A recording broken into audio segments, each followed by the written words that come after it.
good morning, good afternoon, and good evening. This video may find you at any point of time. So, yes, moving the series of our discussion ahead. Today, we are going to discuss about paper number 2, Group 1 CA final, that is Strategic Financial Management, SFM. The subject, the syllabus wise, the content is less. When you go through modules also, there are only hardly 2 modules issued by institute. But yes, the subject haunts the most, and yes, it will haunt you as well.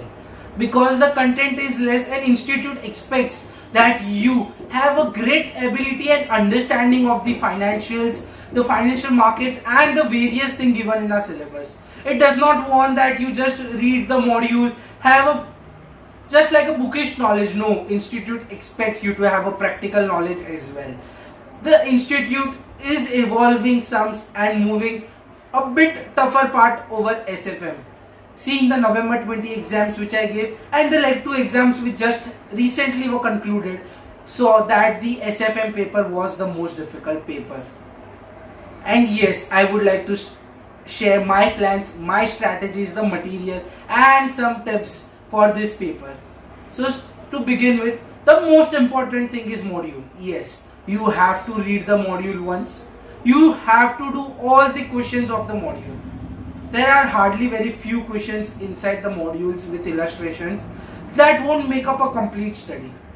So to complete the module part itself, you have to go with the practice manual of the old course. And I would suggest that try to do maximum possible sums. You may see that the people are doing selective questions from the old practice manual, stating that the few parts are not in the syllabus in the new course. But yes, I would say that avoid that.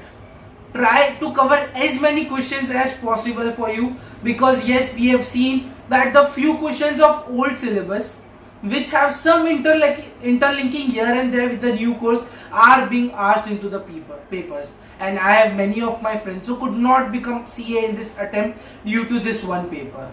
So yes, focus more on module and the old course PM.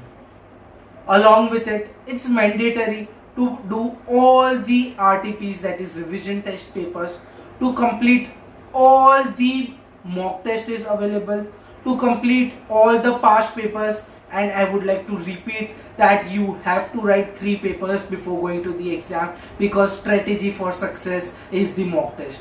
If you don't write the paper, you have a very less probability of clearing the exams, because the exam paper should not be your first paper or should not be your practice paper. The practice paper is at your home. You have to give 15 minutes of reading time and solve it for 3 hours. Yes, you have to do it. That's no alternative to it. Buy a mock test or send me your papers, and you have my contact details, that is WhatsApp me on 9029288680 or email me at heniljain75@gmail.com. So moving ahead, this part was material, that is module, old course PM, then MTPs, RTPs and mock test. Also for revision purposes, you can make a formula chart, or we have various faculties, I would not name any in this video, for whose formula charts are available on YouTube or Google, or you can search it and you will get it.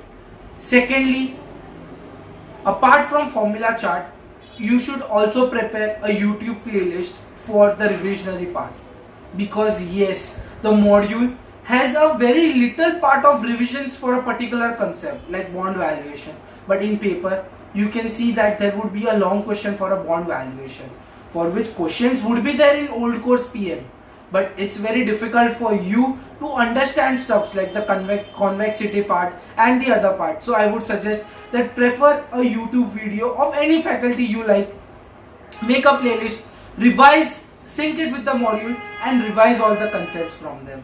Moving ahead, so this covers a module, mock test and revision part.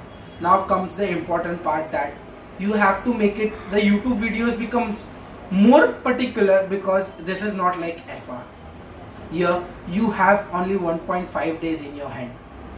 And yes, you have to complete the whole syllabus into those 1.5 days. The best part is, come from your FR paper, start with the revision YouTube videos, and consequently do your module and the questions. Once that is done by next of the day, you get to start with your old course PM.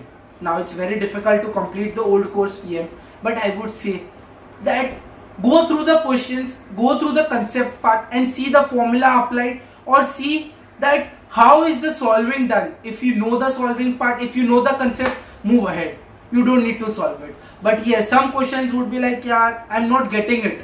So you have to solve those questions, and I can say that you can complete that thing in 1.5 days. It's not a rocket science, it is a doable thing.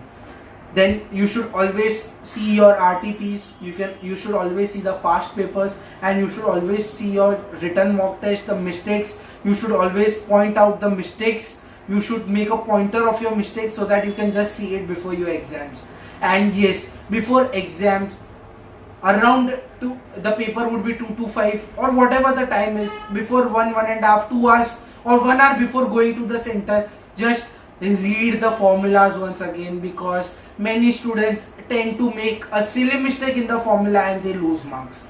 The tip and the cherry would be my SFM paper, which I have called from the institute. You can see the paper was a bit difficult and I could obtain only 51 out of 100. Yes, only 51 marks. And you can see there are stepwise marking.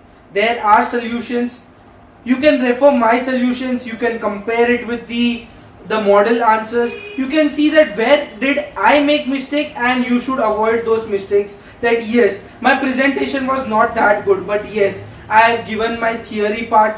I have given my conclusion as well, that what should be done, because many times you would get question like what is the strategy to be adopted, or what is the thing would you like to suggest. So always give your suggestion and conclusion in a clear understanding way, because that carry marks. You can see that the question 1A step 4 is given 1 mark, that is my conclusion part, and I could obtain 4 in my 1A.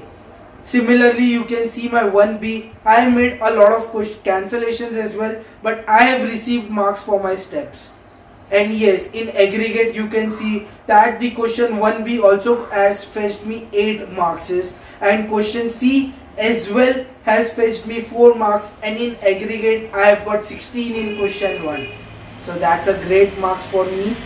But other questions I was not well to do at it. You can just see where did I did a mistake, because yes, and always I wrote all my questions in a sequence. I would not suggest that it's compulsory, but I was always comfortable to write question 1, question 2 and systematically, and always a new question, in fact a new sub question also on a new page, so that it's very good for them to give you marking and everything. So this paper would be there as a Google Drive link in the description to the video. You can go through it and learn from my mistakes. Thank you.